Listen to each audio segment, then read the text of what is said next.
not tolerated, and those who do not follow this rule may be asked to leave the event by Brett, and we don't want to cross Brett. So, moving on. Okay, so tonight we have two candidates for County Supervisor for District 3, our incumbent Supervisor Tara Lawson-Remer and the former Mayor of San Diego, Kevin Faulkner. So please welcome our candidates.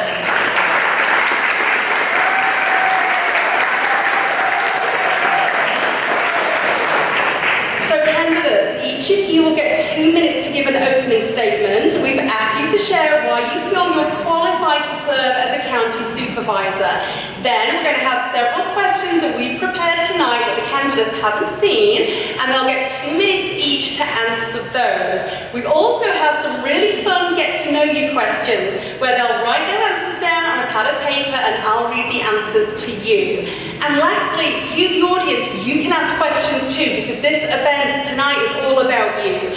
So we've left some time at the end to squeeze in some questions that you may want to ask. To submit a question, it must be in writing. So we've got some notepads and pens, and Brett and Kim, Brett, give a wave, and Kim over there, so they have the notepads and pens. So go and seek them out, and you can write your questions down for them. Okay, so candidates, Sherry Yardley. Sherry, there she is. So she's going to serve as your timekeeper tonight. She'll give you a sign when you've got 30 seconds left. And then again when you're down to 15 seconds. And lastly, she'll hold up a stop sign. And please stop so that I don't have to cut you off. Or call Brett, which is even worse. So with that, let's begin. So candidates, you have 2 minutes to give your intro. And Tara, we'll start with you, please. Okay, is this working? Yeah. Okay. It should be. Brett, we... Okay, is it on Yeah. now? Yeah. Okay. Yeah, you're good. Time started? Great. So I'm Tara Lawson-Remer, and it's really great to be here with so many friends tonight. I see Roseanne, I see Crystal, Chiwu, Diana. Just so good to be here with so many friends, especially a lot of you who I met a number of years ago, working to flip the 49th and protect the United States from the Trump agenda. So thank you for all the work and in serving our community. And it's really an honor to now be your supervisor and be your representative. I am a third-generation San Diegan. I have my grandpa was a Marine at Camp Pendleton. So my mom grew up in Vista and Oceanside. I went to elementary school in Point Loma and graduated from high school in La Jolla, and I now live in Encinitas with my daughter, who's 5 right now. So it's quite a privilege to represent a district that stretches from Carlsbad to Coronado, especially since I feel like I have a foot in almost every part of this district. I decided to run for office 4 years ago because I felt like our prior regional leadership had woefully neglected the county. And I had served as senior advisor in the Obama administration. I'm an economist and an attorney and an educator by training, and had advised governments around the world, worked in Washington, and knew that San Diego deserved so much better. Under my opponent's time in office, we saw homelessness double on his watch. We saw a complete and utter failure to invest in mental health services or substance abuse treatment services. We saw complete inaction on the vital important issue of gun safety. No action on climate change. So I ran for office with a vow to do better, and I spent the last 4 years making big strides on these important issues for our community. Thank you so much.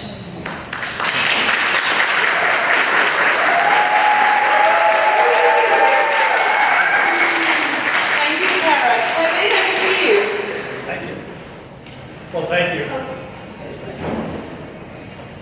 Try it again. We'll leave it on. How's that? Testing 1, 2, 3. How's everybody doing tonight? Thank you. It's great to be here. Thank you to the Carlsbad Chamber of Commerce, Encinitas. It is great to see all of you. I am running for this seat because things are headed in the wrong direction. They are going the wrong direction because we haven't had the leadership of the County of San Diego over the last 4 years. And tonight I'm looking forward to talking about the issues that matter to us most. As chamber members, you understand that you deserve a representative who's going to support our small businesses. We're the backbone of our economy. But more than that, you need a champion for the issues that matter the most. And I will tell you, one of the biggest reasons that I decided to jump back into politics after the privilege of serving as mayor for 2 terms is because of the disaster that's happening on our streets with homelessness. With your help and your support, we actually drove homelessness down by double digits in the city of San Diego. And to see what's happening now, skyrocketing up here in the North County, 65% in Del Mar and Solana Beach, over 80% here in the city of Carlsbad. Why? Because our county isn't leading. The county needs to take the lead. And I am going to do that, to give people the help and the support that they deserve, to actually put up the shelter beds that we need and the mental health beds, but enforce our quality of life. And ladies and gentlemen, I will tell you very directly, I am not going to let San Diego County turn into Los Angeles or San Francisco.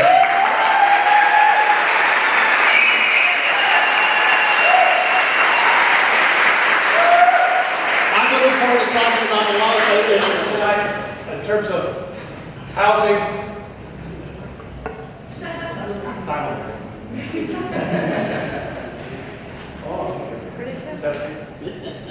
That's what happens when you diss LA. Housing. And, of course, public safety. I'm proud to be endorsed by our Carlsbad Police Officers Association. Thank you to the men and women who are here from our police department who wear the badge for us every single day and night. If you want somebody who's going to show up to work, if you want somebody who's actually going to do the job, I ask for your support. Thank you very much.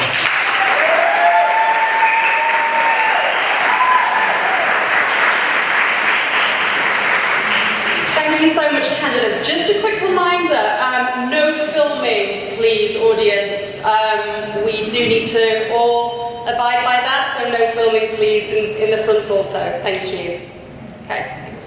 Okay, candidates, so thank you so much for that. It was great that you introduced yourselves, maybe to some of us who aren't quite as familiar with you. Now we're going to go to the actual questions. So just to recap, you have 2 minutes each to answer these questions. And Tara, we'll start with you. So question number 1, what is your vision for the County of San Diego and what's holding it back from achieving this vision? Thank you so much for that question. I ran for office 4 years ago and I'm running for re-election because I'm fighting for clean air, clean water, and clean streets for our community to keep us safe and to keep us healthy. And that means that we need to keep working on fixing the Tijuana sewage crisis that is polluting our ocean. It means that we need to double down and triple down on the steps we've begun to make in transforming our approach to homelessness. Since I was elected, we've gone from exactly zero county-supported shelter beds to almost 1,000.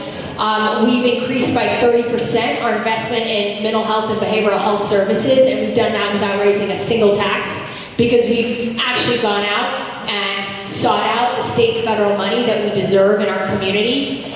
We've made real progress on the Tijuana sewage issue, securing $400 million to repair the sewage treatment plant. We've got $300 million left to go, but that's a huge step forward. They've already started construction. And we've made big strides in some of the issues that I think affect people who are parents really close to our heart. Issues around gun violence and gun safety, issues around climate change, making sure that kids can go to school and not worry about being shot by an active shooter, making sure that we are doing our part to protect our climate for future generations, and starting to make a dent on the housing crisis. We at the county have set aside 6 spots of surplus land, 6 county sites to build 10,000 affordable units. We will have those built by 2030. And my vision for the County of San Diego is to continue fighting for safe schools, clean water, clean air, and clean streets for our community. Thank you.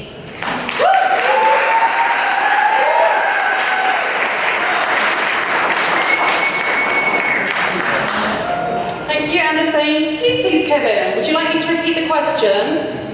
My vision of San Diego County is a county that works, a county that works for all of us. You know, I've had a very bipartisan approach. That's what I've been known for. I'll work with anyone for everyone. And I think that's what we need at the County of San Diego. not hyper-partisanship. And somebody who's going to push, actually get results, and not talk about rhetoric on some of the most important issues.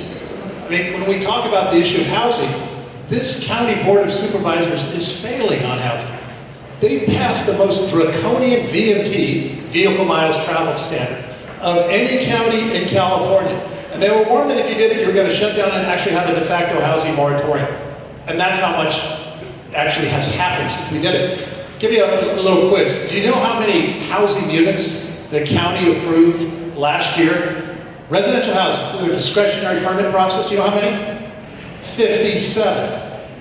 I would submit to you that we're in the midst of a housing crisis. That is the wrong approach. And I'm someone who cares deeply about our natural environment. In fact, someone who got that $300 million from Washington, D.C. while I was mayor for the Tijuana River crisis. And to see the inaction that's happened is devastating. But yet, let's not talk about what's going on the board. Let's talk about what's happening right here in our District 3. We have the largest homeless encampment in the midst of one of our natural treasures, the San Diego River. And I've been bringing highlights about it. County is completely ignoring it. Not only the garbage, the waste, the feces that are going into the water in Mission Bay, we need to act, and I'm going to. If that massive encampment is still there when I take office because she hasn't addressed it at all, I'm going to remove it in the very first month that I'm there. We need action in the county, ladies and gentlemen. And I think what we're seeing is talk and rhetoric and process, but no results. If you actually want results and somebody who can work with all sides, I ask for your help. Thank you, candidates.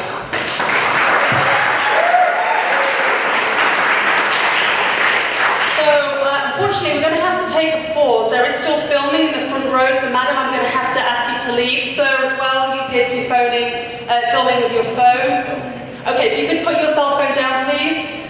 I went over the rules at the beginning, sir and madam. So, Brett, if you could kindly ask our two guests at the front to leave, please. We went over the rules at the beginning. No one is allowed to film in here other than the official filming. You made that very clear at the beginning. Okay, so this unfortunately is impeding on the public's event tonight, so if you can kindly exit the room so we can get on with the proceedings, because the public are missing out here. They need to ask questions. Okay, so unfortunately we're going to have to pause because we have two members on the front row that are refusing to comply with the rules of tonight's event. So it's up to you guys. If you want to postpone tonight, which is not going to be good for either candidate, that's fine, but right now I cannot proceed. Okay.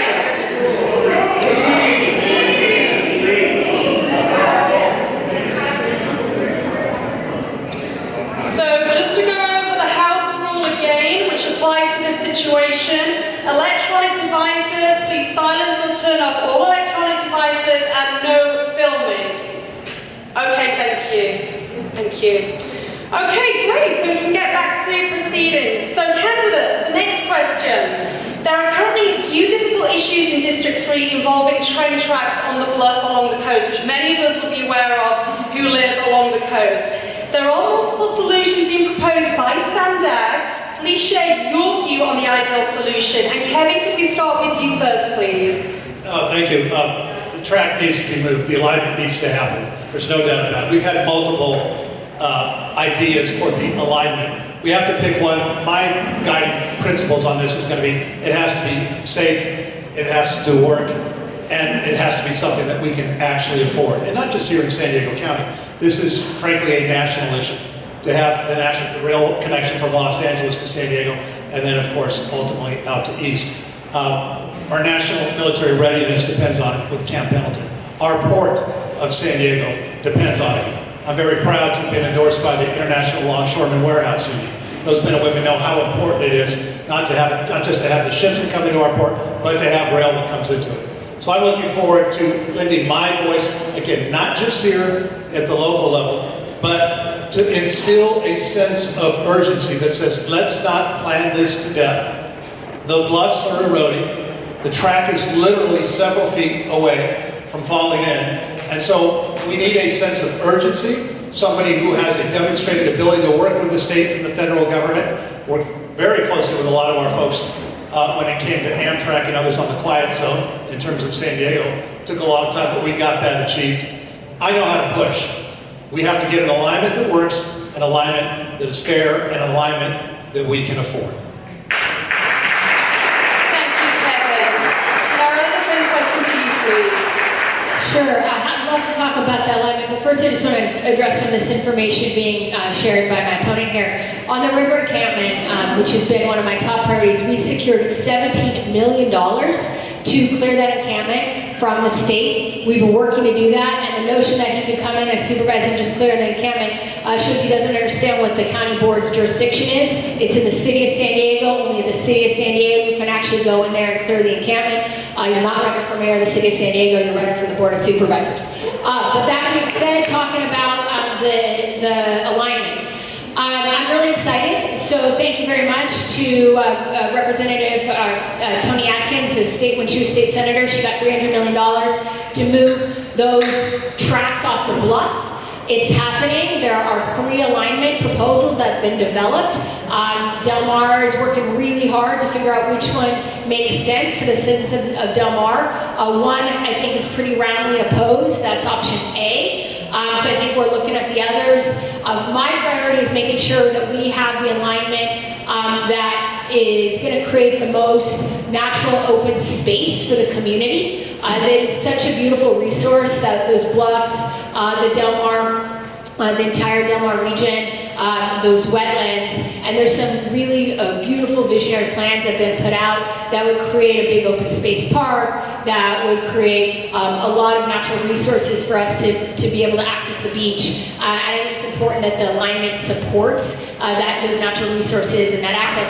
And frankly, an alignment that can get done and get done quickly, because having access to transit is absolutely essential for us meeting our climate goals. And I'm very proud that we passed the climate action plan at the County of San Diego just last week. Almost 4 years to undo the mess left by our previous board. But we're going to keep fighting for the rail and trails that we need to make that climate action a reality. Thank you.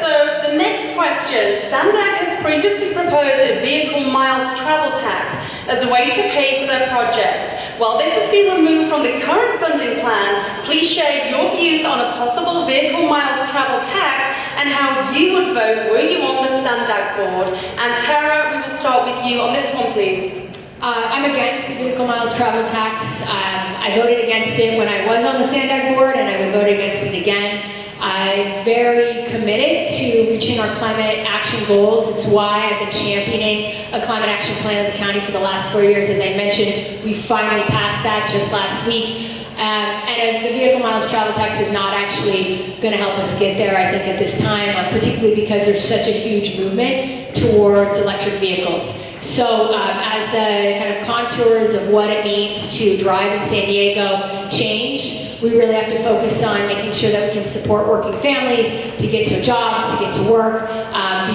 investing in the kind of climate action that prioritizes equity, and really takes into account that a lot of people are struggling.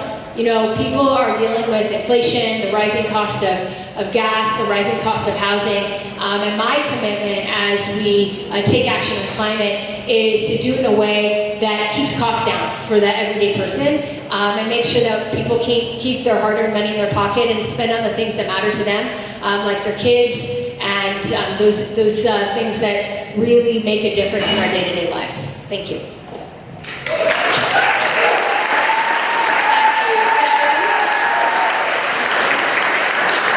Vehicle mileage tax, no, no, no. And not just no now, but no into the future as well. My opponent voted for the vehicle mileage tax before she voted against it. Because she got so much heat, she decided, uh-oh, that's probably not a good idea to having the government tax you for every single mile you drive. That's crazy. We're not going to do that. That's not who we are as San Diegans. And so the answer to that is absolutely not. Let me also go back to the river, because my opponent will talk a lot about process and dollars. You don't need $17 million, ladies and gentlemen, to clean up a massive homeless encampment in the San Diego River. What you need is the political will to get in there and get it done.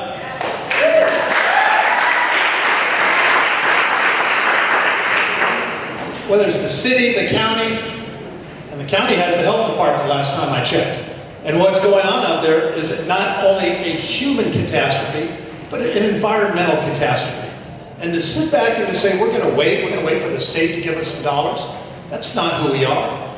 That river park is so incredibly important. In fact, it was so important to me while I was mayor, I had a meeting every single month with representatives of the River Park Foundation. And we cleaned out every single encampment, had private property owners held accountable. This is a treasure for us and for our families. And to see what's happening up and down the San Diego River right now, it's shameful. We need action. And we're not going to point fingers. Is it the city? Is it the state? No, I'm going to take action here, Supervisor, and I'm going to clean it up.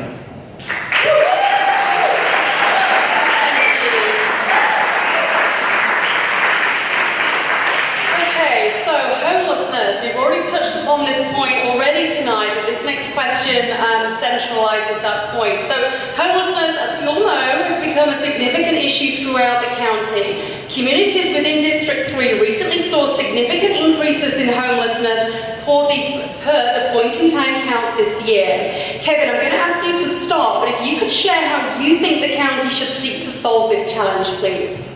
Yeah, show up and actually get to work on it. And I think one of the things that we've seen is my opponent is vice chair of the county's region-wide homeless committee, the Continuum of Care. A vice chair is a leader. And you know how many meetings that she's gone to in the last 3 years as the vice chair? 0. I would submit to you that if you actually want to have homelessness go down, you need to have somebody who's going to step up and do it. So, Tara, you will so candidates, no interrupting, you will get your chance to reply once Kevin has spoken. I promise not to interrupt you if you don't interrupt me. Thank you. Okay, please continue. So what we need is action. And what we're not getting is like homelessness, I don't need to tell anybody in this room. It's at the highest point that it's ever been. It's gone up every single year that she's been in office. And the county should lead. And I saw it very clearly while I was mayor. And I actually worked very hard against the County Board of Supervisors to say, we need a regional plan. Don't let each individual city have to come up with their own resources. One of the biggest reasons that I'm running for this office is the county should lead on homelessness and have a region-wide plan with all 18 cities, and to say, let's make sure we're providing the mental health, let's make sure we're providing the services, let's make sure we have a county-wide enforcement posture. I felt so strongly about that I was mayor that I created a new division of the San Diego Police Department called the Neighborhood Policing Division, whose sole focus was on homelessness and quality of life. And that's why this model worked. We actually have to have people that are going to have a sense of urgency. And I would just say lastly, because you're hearing a theme here with our county not acting, there is such a low sense of urgency that the state of California just took away $10 million from the county of San Diego and gave it to San Jose a month ago because it was doing nothing on the tiny homes that it had so many months and a year to do anything with. And in fact, even Gavin Newsom said the county needs to get its act together. There is no urgency in our county when it comes to homelessness. If you like the status quo, you have your candidate. If you want some changes or somebody who's actually going to rattle it, make a difference on the street and protect our neighborhoods, I ask for your help.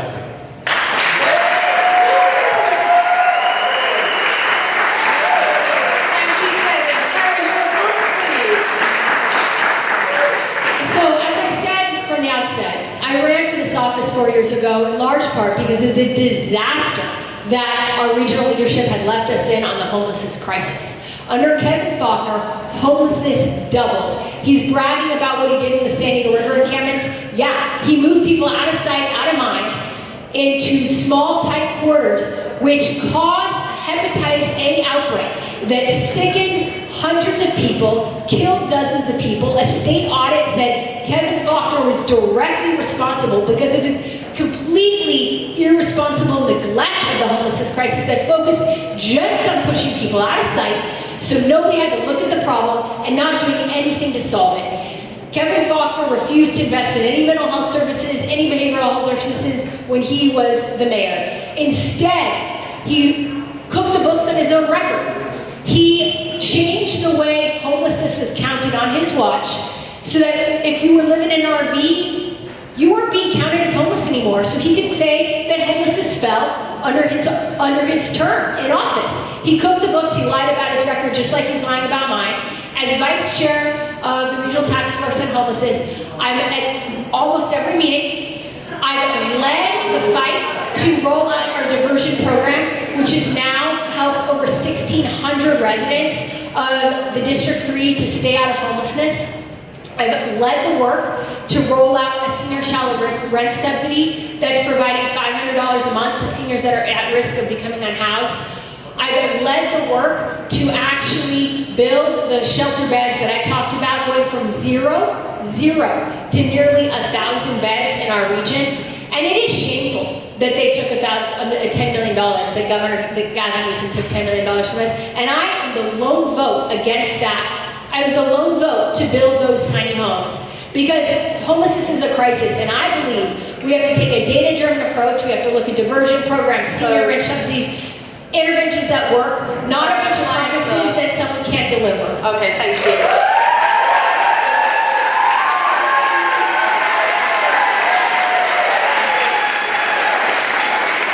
So I think we can all agree that mental health is one of the major contributors to homelessness. So given that, Tara, how do you see promoting mental health services in our district? It is one of the biggest contributors. Nearly 50% of the people that are unhoused on our streets are there because they're suffering from a mental health or a substance abuse crisis. First of all, since I was elected, we've increased by 10 times the number of outreach workers on our streets. We've increased by 30% the amount that we're investing in mental health services for San Diegans. That includes workers, services, but also beds. We built hundreds of beds. We're now in a partnership that we're negotiating with UCSD to build another 40 beds. I've been the leading voice fighting for urgent implementation of CareCorps. We were the first county in the state of California to raise our hand and volunteer to pilot CareCorps, which mandates that if you need help and you're suffering from a mental health crisis, you have to get that treatment. And we've now seen over 150 people go through CareCorps and begin getting the treatment that they need so that they are not sleeping on our streets.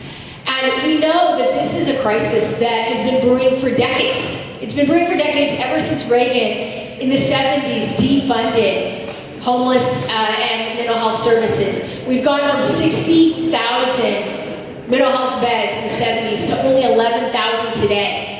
And we have been fighting over the last 4 years to turn that trend around. That's why we fought to pass Prop 1, so we'd actually have the money to build those beds. And we're going to continue fighting that fight. Unfortunately, my opponent was doing nothing on this issue when he was mayor, and he never did anything on mental health or on substance abuse until he had that hepatitis A outbreak that killed so many people, put all of our public health at risk, and then all of a sudden, when he was looking really bad, then he started trying to scramble to say he's doing something on mental health and the homelessness crisis. That's not what I'm about. I'm about leading, not following. Thank you.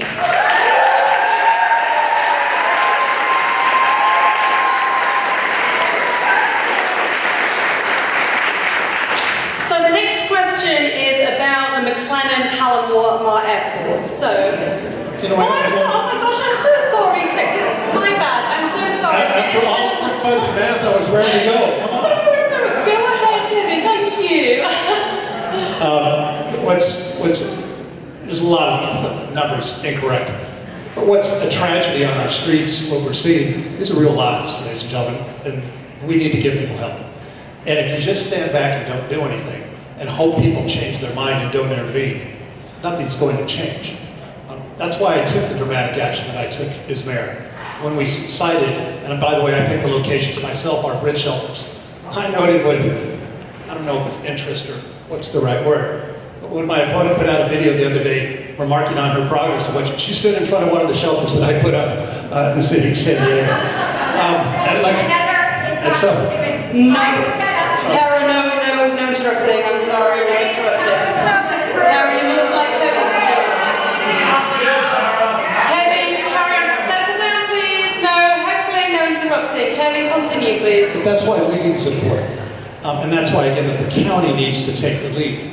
And if you don't have somebody who's going to bring all of the cities together and say, we are going to have standards, we are going to actually get people off the street. You know, I was just talking with Donnie D at the Rescue Mission just a couple of weeks ago. I'm so proud of what they're doing. They don't take a single government dime. We need somebody who has the experience to know, here's what the county should do and drive it, work with our private partners.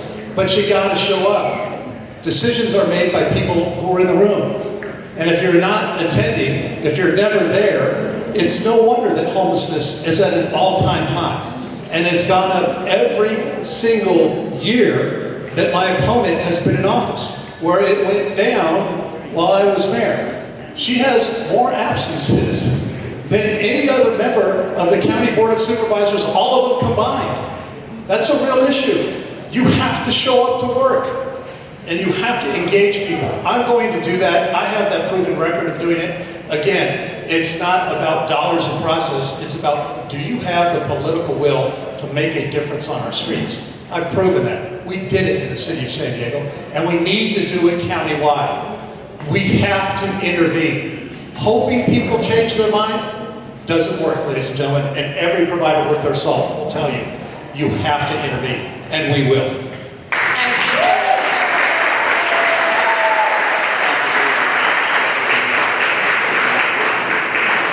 So, on to the next question. The McLennan-Palomar Airport is a hot topic of discussion here in Carlsbad. It's obviously a big value to the economy of our region, and it currently has some limited consumer travel options once again. But residents fear that it will be expanded into a new John Wayne-style airport. Kevin, I'm going to ask you to start with this, but share your vision, please, for the airport and its future. Well, we have a great airport here, but it has to work for our neighbors. And we have to insist that we have, in terms of curfews that work, and we have flights that work.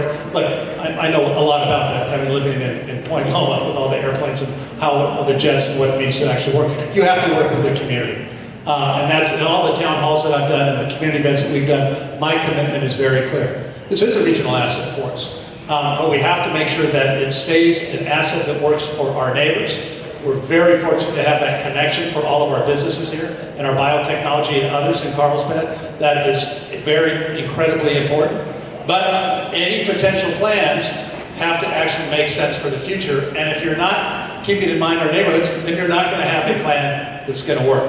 I've seen that firsthand in terms of, like I said, Point Loma. And so my watchword is going to be interaction with our neighbors and, again, supporting a plan that will ultimately work. You have to get consensus. I spent a lot of time on getting consensus, and if you don't have it, you're never going to actually move the needle. That's the approach that I've taken my entire career, and that's the approach I'm going to take on all of these issues when it comes to acting.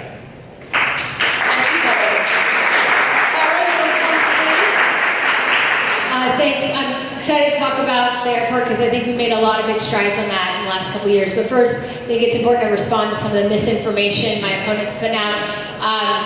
The shelter he was talking about is a county shelter. I'm sorry you don't know what the county is, what the city is, but it is a county shelter we erected when I was elected. And he's also been talking a lot about showing up, which I think is an important theme as well. You do have to show up. And I'm proud that I've been at 95% of my Board of Supervisors meetings, as opposed to my opponent, Kevin Faulkner, who missed 84% of the committee meetings he was supposed to go to when he was the mayor. So just making sure that we're all reading the news and looking at the same facts. But to talk about the Palomar situation at the airport, we've been working really hard with the community. I think we've made some big progress. I think the new governing structure is a huge step forward, making sure that Carlsbad really has a voice in the airport. I saw our PAC board representative here, who's doing a great job being a squeaky wheel. I'm firmly against expanding an airport in a way that's going to impact our residents. We can't be having jets flying over people's houses in the middle of the night. It is terrible.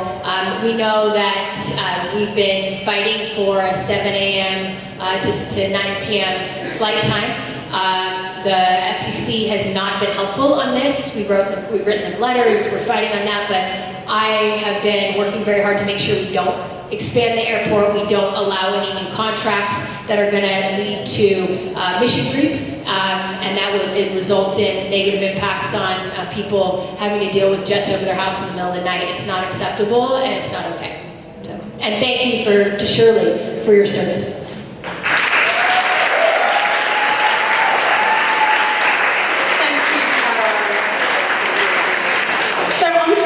Question. The state of California has legislated minimum wage requirements in certain industries, including fast food and healthcare. This has created a strain on those business sectors and has also contributed to bankruptcy filings for some businesses in those sectors. Please share your view on any future regional or local minimum wage initiatives that could be presented in the county. And Tara, could you start answering this question, please? Sure. I think let's talk about the fact that we are dealing with a cost of living crisis in the country and in California.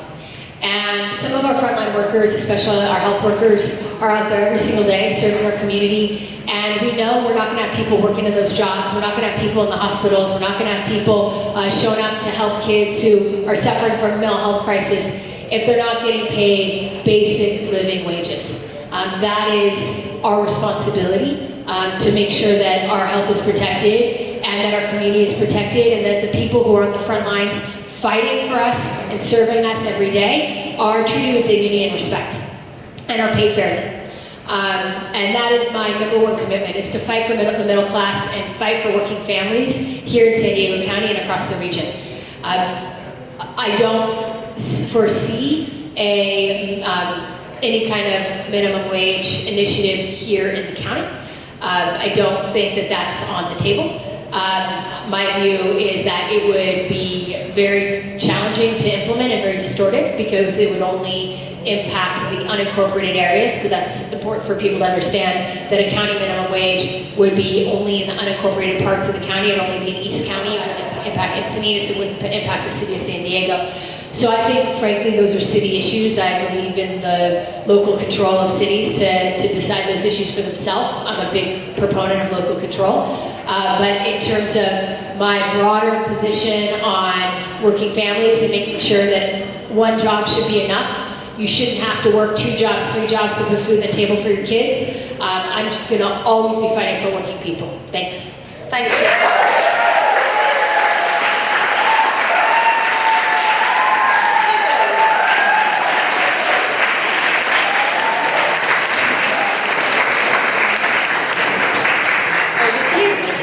Look, I think the Chamber of Commerce, Carlsbad and Encinitas, has been on the front line of screaming to the top of their lungs, please don't put any more burdens on us for our small businesses.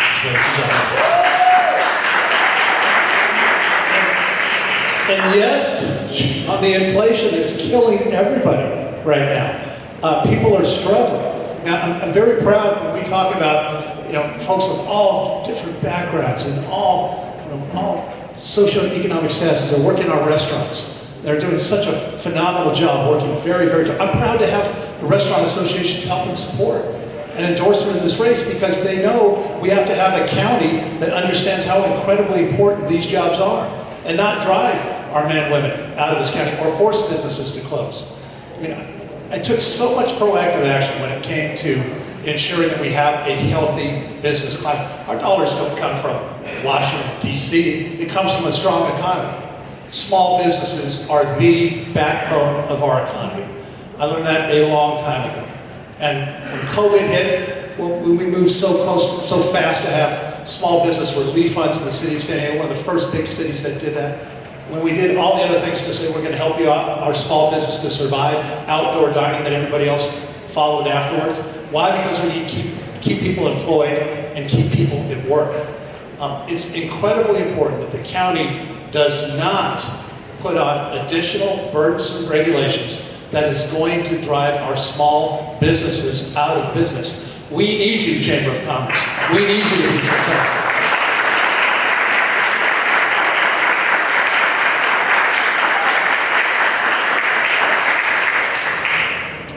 Thank you. Okay, so our next question is centered around tourism, which is of course a very important aspect to our District 3 and of course to San Diego in general.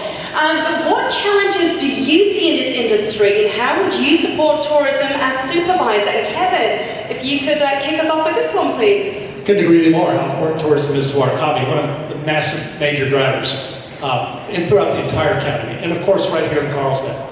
I mentioned I was fortunate enough to have the support of our restaurant association. Just last week I got the support of our lodging industry association. How important that is to folks that are coming, spending dollars, and keeping those dollars here in our local economy. They understand that they need to have a supervisor who's going to fight for them and do everything we can to grow our tourism economy. I have a very strong record of this while I was mayor, and I'm going to have an equally stronger record when I'm on the Board of Supervisors. Because every dollar that we're getting somebody to come into San Diego County, put money in our hotels, stay in our restaurants, visit great attractions like Legoland right across the street, we're growing our economy, and that gives us the dollars that we need in the county that helps us keep our libraries, our parks, pave our roads. And the more we can do that, the more we don't have to do what some like to do, just constantly go back and say, we need a tax increase. And so I'm going to be a champion of the tourism economy, just as I have all of these years. It is a strength for us here in San Diego County. It's a competitive advantage. We need a supervisor that understands that, is going to promote that, and that's exactly what I'm going to do.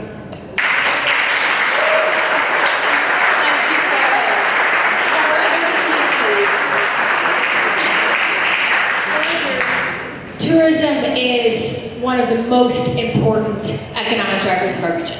It's in the top 3 industries, and it has been for decades. So many jobs depend on it. And at the end of the day, what drives our tourism economy is how beautiful and how special of a place San Diego is. And that means we have to fight to keep our beaches and coastlines clean, to protect our water, to protect our air, because that's why people come to San Diego. They come to San Diego to go to the beach. They come to San Diego to surf. I mean, I'll tell you, I've been working for Obama and living on the East Coast for a long time. I moved home because I surf and I miss the ocean, right? I often tell folks I feel like I should get you see all those surfers out there, and they should get a little premium for all the tourists who take pictures of them. That's why people are here, is for our beautiful beaches, our beautiful coastlines. And that's why protecting our beaches, protecting our water, fighting for clean water, tackling the sewage crisis in Tijuana, building on our stormwater infrastructure has been one of the main things I've been working on since I was elected. There has been a massive disrepair of our stormwater infrastructure under the previous County Board of Supervisors. They really just did not invest in tackling our stormwater crisis and leading to massive runoff that was polluting our beaches. And since I was elected, we've invested $200 million to fix our dilapidated stormwater system and keep our beaches clean. I've been fighting to tackle the Tijuana sewage crisis, and I am very proud to report that due to a lot of arm twisting, a lot of advocacy, not just by myself, but by my other colleagues, my other Democratic colleagues, Mike Levin and Scott Peters and Juan Vargas and Nora Vargas, we've managed to get the Mexican government to agree to fix the Punta Bandera sewage treatment plant that's down in Rosarita. Thank you, Tara. Time is now up. Okay, hopefully we'll get to talk more about sewage. Thank you.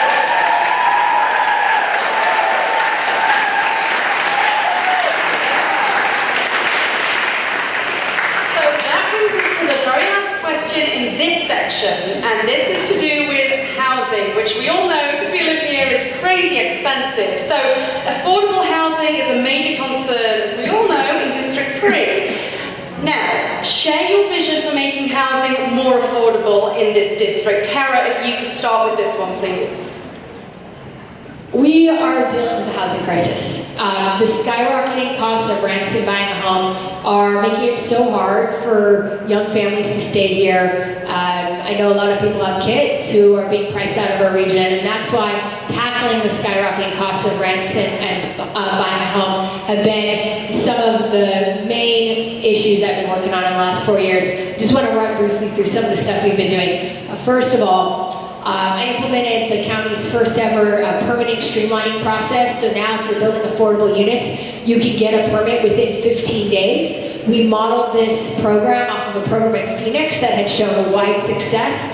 We put this together with a lot of input from a lot of builders. the kind of builders who want to build affordable homes, not the kind who support Kevin's campaign who want to build sprawling mansions all the way out in Anza-Borrego Desert, but the ones that really want to build affordable housing.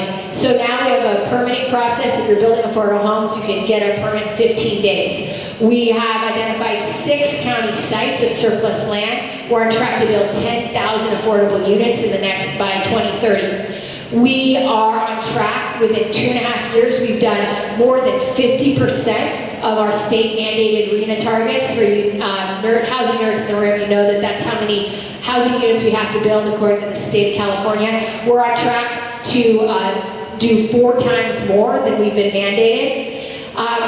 And we're trying to take on some of the biggest drivers of our housing crisis, companies like Blackstone, who are coming in, buying up 5,600 units in the city of San Diego, jacking up rents 200%, pricing people out of their homes.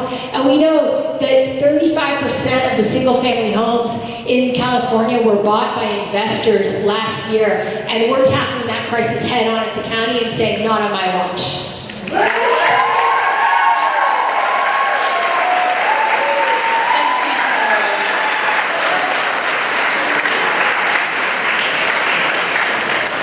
Go ahead, Kevin. We're absolutely in the midst of a housing crisis, and yet we have our county government who's in charge of land use decisions in the unincorporated area of San Diego County has permitted last year 57 residential units.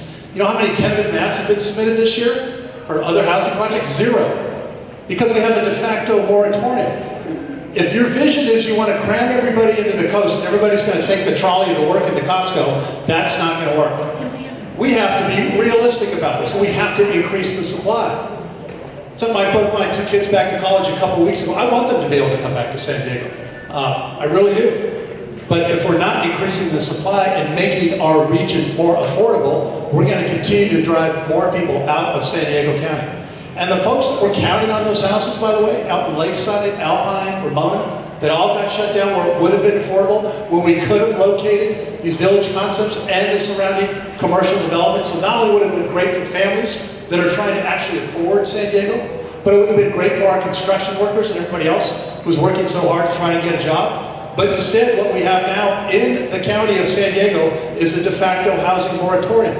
That is not going to work. I fundamentally disagree on saying we're going to jam everything into the coast and we're just going to let everybody ride the trolley.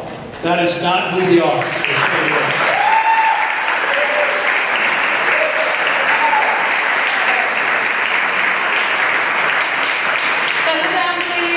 So we will replace that draconian DMT. We will build these houses and keep our families and our jobs close to where they live instead of getting on the freeway and driving to Temecula and Riverside every day. We can do it if you actually follow the plan that has been developed and not go down this crazy concepts of everybody's going to be jammed in west of the I-5. That's just not going to work. Thank you.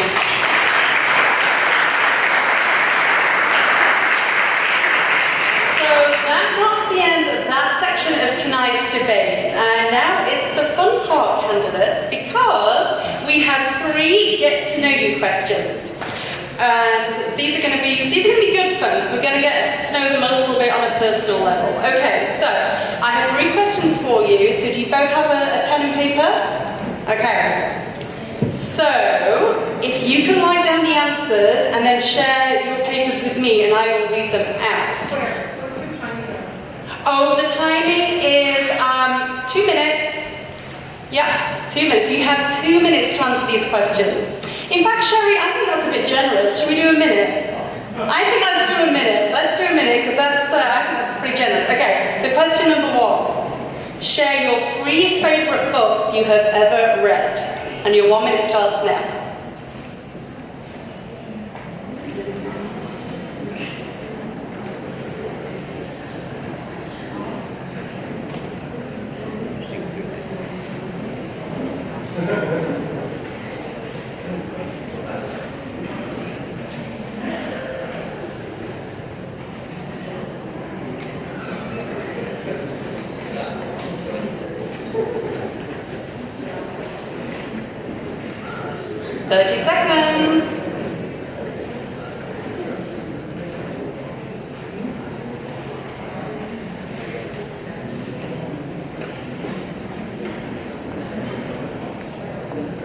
15 seconds.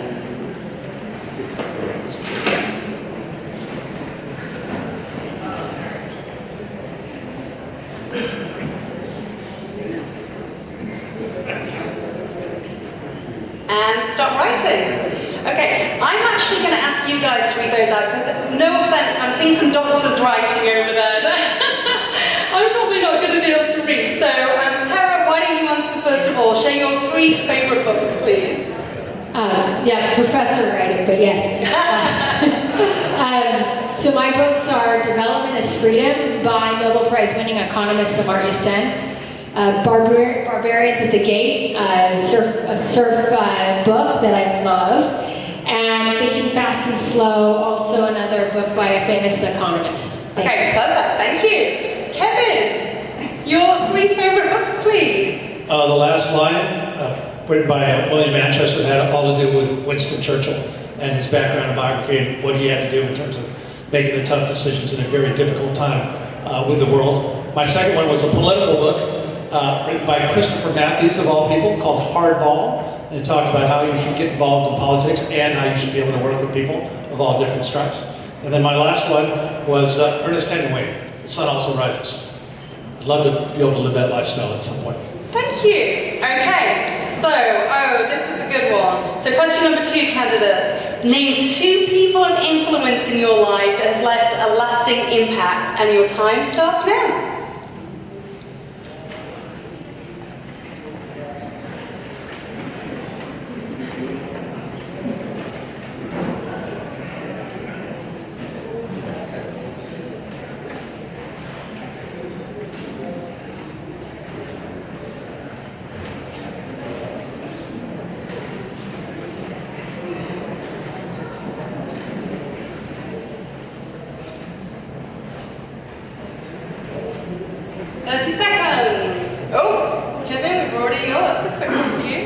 That one's easy.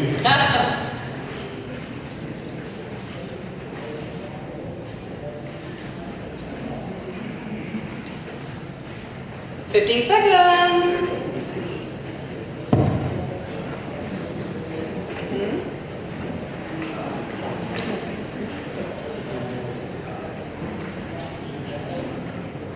And Tara, stop writing, please. Okay, well, Kevin, seeing as you finished first, you go first.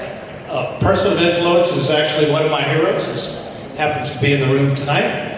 My mom's here. Hi, Mom. Thank you for coming. I'm glad you're here. She taught me at a very early age about perseverance and about sticking to stuff, and what she did to go back to school while she was working and get her degrees and others, and she's been quite an inspiration. So I'm glad you're here tonight. Thank you, Mom. Second one is my father, who got me involved in government and the importance of getting involved. He was a deputy city manager of my hometown in the city of Oxford. And as a kid, I would do homework in city council chambers, and that's probably where some of this rubbed off on me. So I was very, very fortunate to have 2 parents that really gave me every opportunity, and just means the world to me. Thank you, Kevin. And Tara, what about you? I got 2 as well. My first is my dad, and he was always my role model growing up. He was a journalist, community organizer, just sort of a fierce fighter for San Diego, and definitely helped me kind of figure out how to be an organizer. He was the one when I was really upset about Prop 187 when I was in high school, a really racist bill that was criminalizing folks based on the color of their skin. He's the one who helped me figure out how to organize a walk. Sorry, okay, the other one is Lil Brainerd. She was my boss when I was senior advisor at the U.S. Department of the Treasury, and she now leads the Council on Economic Advisors in the Biden administration. She's just always wore heels, always looked awesome, and was always the smartest person in the room. So, amazing woman. Thank you. Okay, so the last question is the best question. Where was the last vacation you took outside of the county? So don't mention San Diego. So where did you go and when was your last vacation? 60 seconds, I think 30 seconds for this one, and your clock starts now.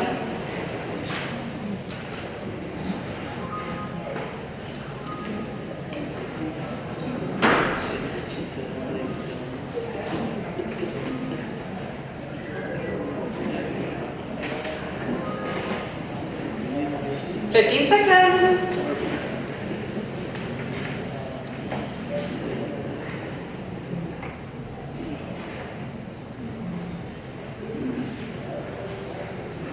And stop. Tara, where was the last vacation you took? Yeah, I went on a surf trip to Puerto Vallarta with my daughter and a couple friends, and it was really good. So, Nice. Thanks. Kevin, how about you? Unfortunately, no vacations this summer because it's campaign time, obviously, for all of us. But last summer, went to Catalina and was able to spend time with the kids and had a great time. I love being able to go there, not just for the water, but the natural environment inside the island. It's a special place where you can relax and just be away from the city. Thank you so much. Somewhere where I really want to visit too. Okay, thank you, candidates. So now, audience, thank you. We've got quite a few questions from you guys. So I'm going to read out a few of these.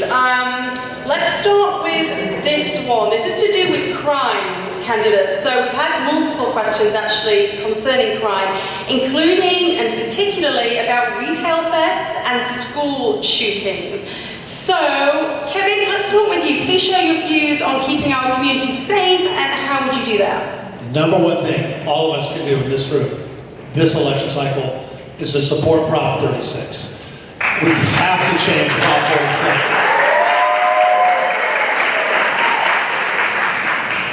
And the fact that my opponent did not support Prop 36 when it came to the County Board of Supervisors several weeks ago, it's not who we are as San Diego. Prop 47, I think all of us know, was that measure that gave us retail theft, smash and grabs, the ability to steal $950 with no consequences, do hard drugs on the streets with no consequences. Drug courts are virtually dried up for this. I was proud to have the support not only of our Carlsbad Police Officers Association, but of our deputy district attorneys who are on the front line of ensuring that there are consequences for actions. We need to enforce Prop 36 because if we don't have a safe county, we don't have anything. And I will tell you just as an aside, we are very fortunate here in San Diego County to have the best district attorney in the entire country in Summer Stephanie.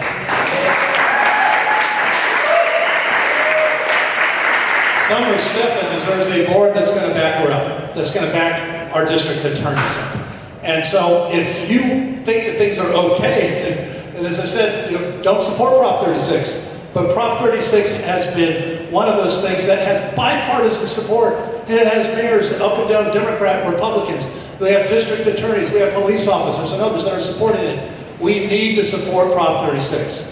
And when she had the opportunity to do it just a couple weeks ago, she said, no, I want to wait a couple months.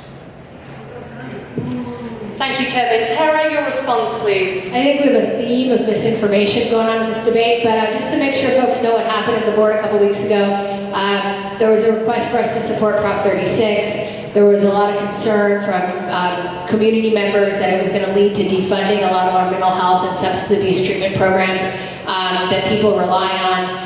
We decided that we needed the county to do a fiscal budget analysis and come back to us in a couple of weeks. So early October, we will be considering that. I don't yet have a position. I'm a person who believes in having information before I make decisions, unlike my opponent who did buy a building full of asbestos on a handshake deal without an inspection. So, we do have a difference in governance styles.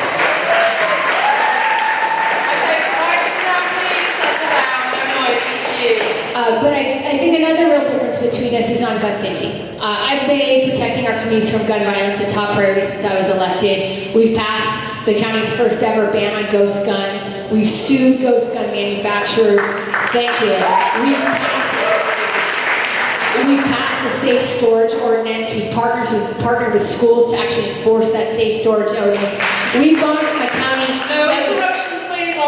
We've gone from a county that did nothing on guns to a county that is now leading the state on tackling gun violence. And that is in direct contradiction to my opponent's point of view, who has refused to support a ban on assault weapons. Who, when he had the opportunity to support a safe storage bill, he refused to support that at City Hall. So, if you want a candidate who looks at the data before we make decisions, instead of selling our buildings to our best campaign friends, if you want a candidate who actually is committed to tackling attacking gun violence and keeping our kids safe instead of kowtowing to the radical gun lobby like the San Diego Gun Owners Association, who has endorsed my opponent. I think voters in November have a pretty clear Thank you, choice. Sarah. Your time's up. Thank you so much.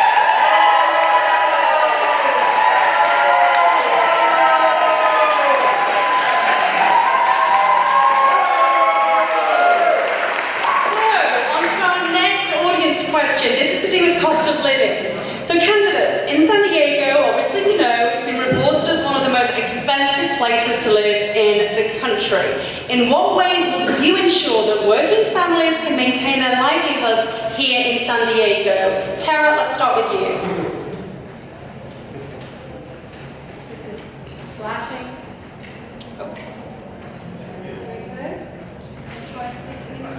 It's red. Okay, I think we're on. Okay, my time to start. Yeah. Fantastic. We've already touched for a moment early in the debate on the importance of supporting working families. Working families and middle class, that's what makes up our neighborhoods. That's who San Diego is, that's who District 3 is. And there's a lot that needs to be done. First of all, number one is continue to make real progress on the affordable housing crisis. I already talked a little bit before about what we were doing on that, and I'm going to continue fighting the Blackstones that are trying to jack up prices, fighting to make sure that we can get affordable units instead of sprawling McMansions permitted in a reasonable time, fighting to make sure that we can have homes that people can actually afford instead of houses that are $1.4 million to get your foot in the door. Number two, one of the things we have to make sure that we continue to do is support our unions. So we have to support the people who are working day in, day out in our community to serve us in the healthcare industry, to make sure that we can be safe, to make sure that when we show up at the doctor that we can be treated, that the radiologist who takes your x-ray actually gets paid a living wage, that the behavioral health workers who are responsible for making sure that your kids in school can actually get the help that they so desperately need, that we keep paying people what they need to live so that they don't leave San Diego, so they don't move out of our community. That's the second thing we have to do, is we have to make sure that the people who are on the front line serving our community get paid a living wage, get treated with dignity and respect, and do not move out of San Diego. And the third thing that we have to do for working families is make sure that we are investing in transit, making sure that people can get to school, can get to work, aren't being stuck way out in the middle of nowhere in a house that they can't afford, needing to drive 60 minutes, 90 minutes, spending hundreds of dollars on gasoline. Thank you, Tara. Time is up. Thank you so much.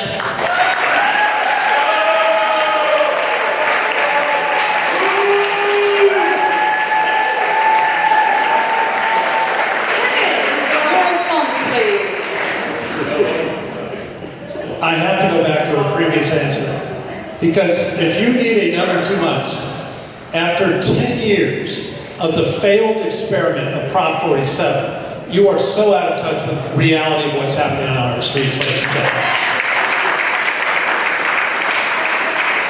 Every time you go to Target, you see everything locked up and it takes forever to try to get something. That's a uniquely California experiment because of the failed Prop 47. It's crazy what's going on. And not only do we need to end the retail theft, the smash and grabs, but we have to hold fentanyl dealers accountable for pushing the poison that they're pushing on our kids and our families. And so if you're going to say, I'm not sure about Prop 36, that's okay. But I think the vast majority of Californians are pretty clear about what they're going to do, particularly the million Californians that signed that ballot to say, we are not going to have this continue. It is a failed experiment. We need leadership in the county that understands that and is going to take action. That's going to be hugely important. And let me just say the big three issues for our quality of life here, they're the homeless, there's housing, and there's crime. That's the basics of what we should be doing. And on every single point right now, our county is falling farther and farther behind. Homelessness skyrocketing, housing at a moratorium, a board that's not supporting the most basic, simplest, common sense crime measure that the state has probably ever seen. This is not Republican or Democrat, ladies and gentlemen. This is common sense. What's the right thing that we should be doing for San Diego County? And so if you want somebody who's going to analyze and talk and not ever make a decision, you have your person. If you want somebody who's going to act, who knows the difference in terms of what we need to do, who knows the difference of right and wrong on our streets, I ask for your help and support. Thank you, candidates. So our final audience question is actually about foster children. So what efforts do you propose the county can do to address the issue of foster children who will be removed from foster homes because the insurance company has indicated these homes will no longer be insured? Kevin, you have the privilege of answering our last question first. Thank you. Well, no, thank you. We have to make sure that we're doing everything we can to protect that insurance and how important foster kids are for a healthy, vibrant county. I've had the opportunity to work firsthand with particularly some of the private foster care providers that do life-changing work. And when it comes to kids, I can only just say very, very simply, we owe it to them. We owe it not to get caught up in the bureaucracy. We owe it them to ensure what is in the best welfare of our kids and in terms of what we're going to do to ensure that our providers can continue to provide. What they're doing is they're changing lives out there. And so we have to work to make sure we're keeping that insurance going. We have to make sure that the county is actually leading on providing those opportunities. The county can't do it alone. You have to work with our private providers because, like I said, they're doing the Lord's work. They're doing life-changing work, and they will have my full support.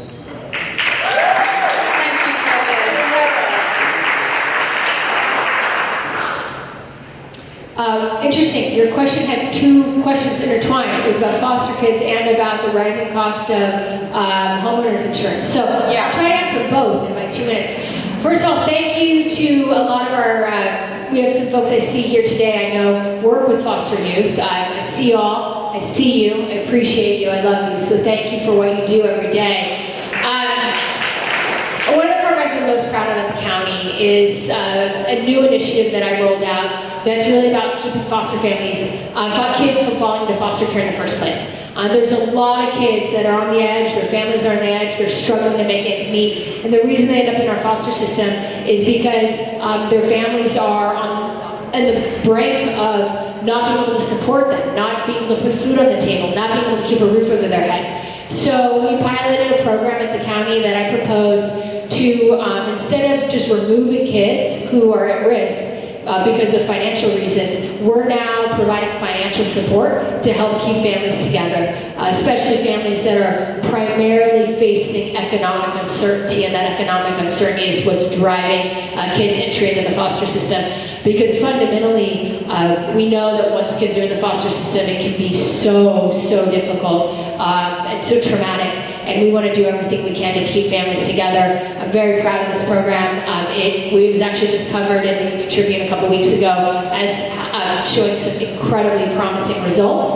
And hopefully we're going to be able to continue scaling that up. And it's a kind of innovation that I brought to the county, which is looking for programs that work, looking for different ways of doing things, and then taking that data, taking that impact, and rolling it out and scaling it up across the county. I also just want to mention that I've been leading the fight to take on State Farm that has been refusing to issue insurance policies in the state of California. We have said that that's not acceptable. People have been paying insurance for decades, and they deserve their home to be insured. Thank you.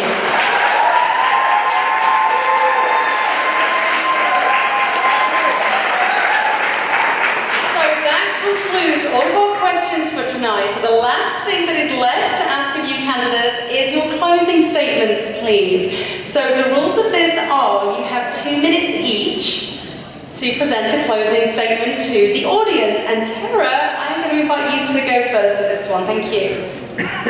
So your time is about to I went first on my opening, but okay. I just want to say it would be a huge honor to continue to represent District 3 on the County Board of Supervisors. I think that there is a clear choice in this race. My opponent has been a strong supporter of Donald Trump. I worked for Obama. My opponent has spread misinformation in mailers and even tonight. I am an educator by training, an economist by training, who's focused on data, focused on facts. My opponent approved the purchase of a building full of asbestos on a handshake deal without an inspection, profiting his campaign donors $15 million. I've been working hard since I was elected to fight for clean water, clean air, and clean streets for the citizens of San Diego, because we could have taken that $264 million that he wasted on Ash Street and housed every single person in the county of San Diego. And thank you. I'm looking forward to the next 4 years. We've made a lot of progress, but we have a long way to go. Reproductive freedom is under attack across our country. No interruption, please. No clapping. Let the candidate continue. I am going to continue fighting, like I already have for the last 4 years, to make San Diego a safe haven for reproductive freedom, to make sure mifepristone is available for anyone who needs it. I'm going to continue fighting to tackle the crisis of gun violence in our communities and keep our communities safe from gun violence.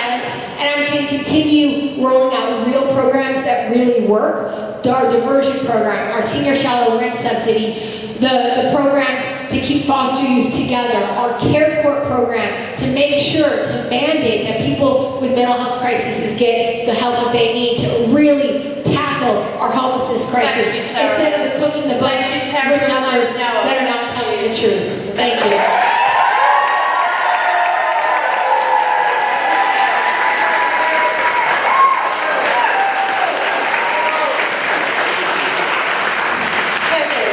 Over to you. Your closing statement, please. Thank you again, and thank you for everybody for coming tonight. It's a real privilege, and there's an absolute distinction about our two approaches. If you want rhetoric, if you want inaction on the issues that are the most pressing, you know what you're getting. But if you want somebody that's going to come in and shake up the status quo, who's going to have that sense of urgency, who's going to show up for work, I would ask for your help and support. The fact that our opponent, my opponent, has the worst attendance record of any supervisor and has missed more meetings than all supervisors combined, I think should lead you to believe why we're seeing some of the problems that we're seeing here in this district. You have to roll up your sleeves. You have to go to work. It's hard work. But you actually have to have a sense of urgency. And again, what we're seeing in our county is a lack of urgency. So bad that the state of California took away money from the county a month ago and gave it to San Jose on homelessness. The number one issue that we're seeing increase, our county sits back and is not doing anything. That is a disservice to the people that are out on the street. I took action while I was mayor. The only big city in California that we drove it down, and it wasn't easy. But I took an approach that said, I will work with anyone to benefit everyone. I'm a person that is, if you want somebody super partisan, I'm not your person. I work with bipartisan, I work with Democrats and Republicans. I have one goal. How are we going to get the job done for San Diegans? That's how we were able to accomplish what we accomplished in San Diego. So if you want somebody who's going to take that exact same approach, if you want somebody who understands public safety, if we don't have a safe county, we don't have anything. If you want somebody who's going to say, we're going to actually put those housing units back instead of taking them away, I ask for your help, because I am running because the best days of this county are ahead of us. If we roll up our sleeves, if we show up to work, if we bring people together, we will get the job done. Thank you, ladies and gentlemen.